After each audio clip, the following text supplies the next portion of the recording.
Walk with me through Mecca, the most sacred place for Muslims worldwide. As I move, you can tilt your smartphone or move your cursor to see everything around me, a 360-degree view. We are now walking towards the Masjid al-Haram, the largest mosque in the world. Throughout this tour, we will visit the landmarks that millions of pilgrims come to during Hajj. Before we enter, if we scroll to my right, you will see people drinking from Zamzam water, which Muslims consider holy. Let's go inside.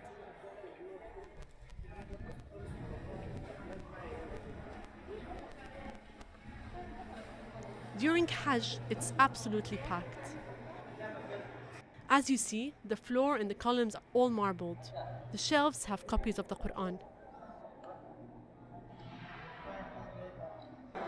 I am now facing the Kaaba, the symbolic home of God on earth.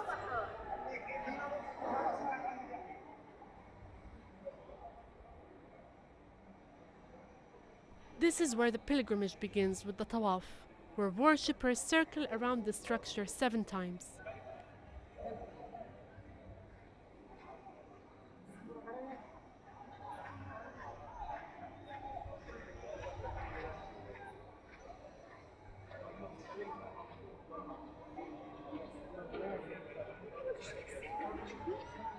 This golden monument to my left houses a rock that is said to have Prophet Abraham's footprint.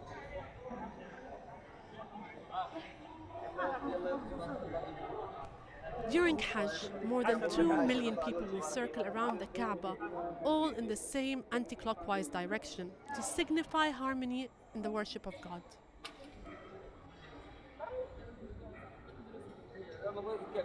People come here from all over the world. It is the duty of Muslims to make the journey to Mecca, if they can, at least once in their lifetime.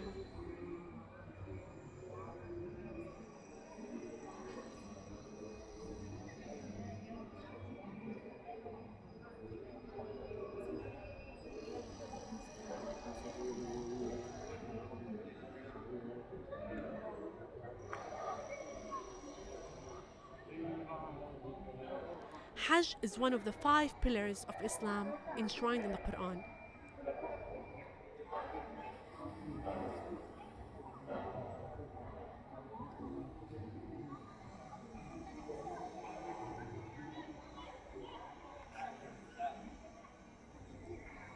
Tawaf can also be done from the upper floors, which we will be visiting shortly.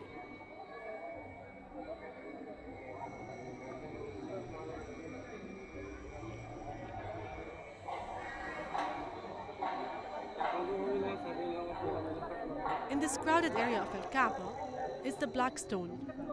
Pilgrims try to kiss it or touch it. Those who can't reach it acknowledge it as they pass by raising their hand.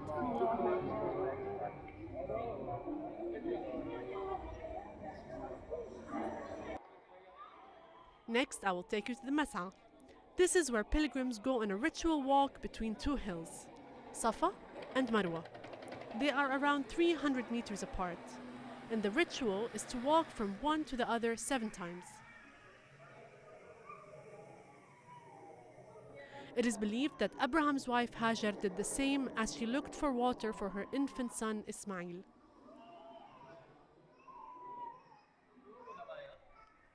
It was on her 7th lap that she found a water spring, Zamzam water, the one I told you about as we were entering into the mosque.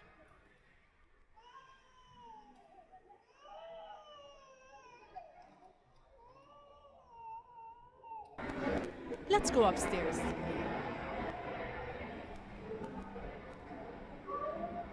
There are 2 upper levels to this mosque where you can either pray or go around the Kaaba. The mosque is going through a 4th major expansion project. The construction is estimated to continue until 2020. By then, the mosque will accommodate over 3 million pilgrims for the annual Hajj.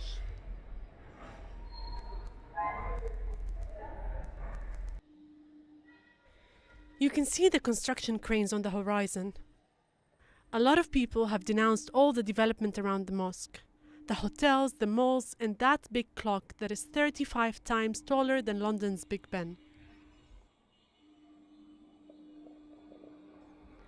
Since 1985, about 95% of Mecca's historic buildings, many dating back to the time of Prophet Muhammad around 600 AD, have been demolished to make way for new construction. This used to be a small town in a valley. It is now almost twice the size of New York City. Almost 2 million people live here. Next, we head to Mina, a suburb of Mecca that is central to the Hajj. We have to drive there because it's 7 kilometers away. During Hajj, this road is so packed it can take up to 4 hours to get there. So many people walk.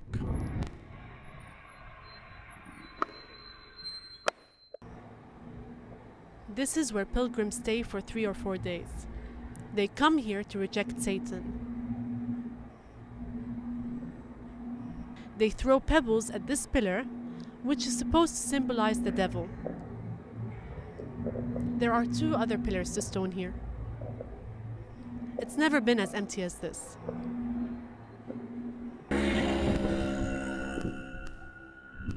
The stones that you throw have to come from here, Muzdalifah, a vast empty area that turns into an outdoor camp for millions during Hajj.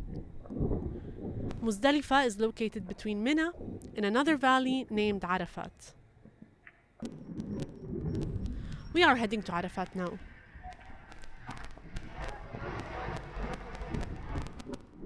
The central point of Arafat is this hill, the Mount of Mercy, about 70 meters high. Prophet Muhammad is said to have given his last key sermon here. Coming here is crucial for pilgrims. If you do not show up at Arafat on the day you're supposed to, your whole pilgrimage is invalid. Imagine that over 2 million people on tens of thousands of buses or on foot trying to make it here in one day. Some even visit the hill outside the Hajj season. Worshippers believe that prayers here are answered and sins are cleansed. After this tiresome spiritual journey, Muslims return home with the hope that their pilgrimage has been accepted and sins forgiven.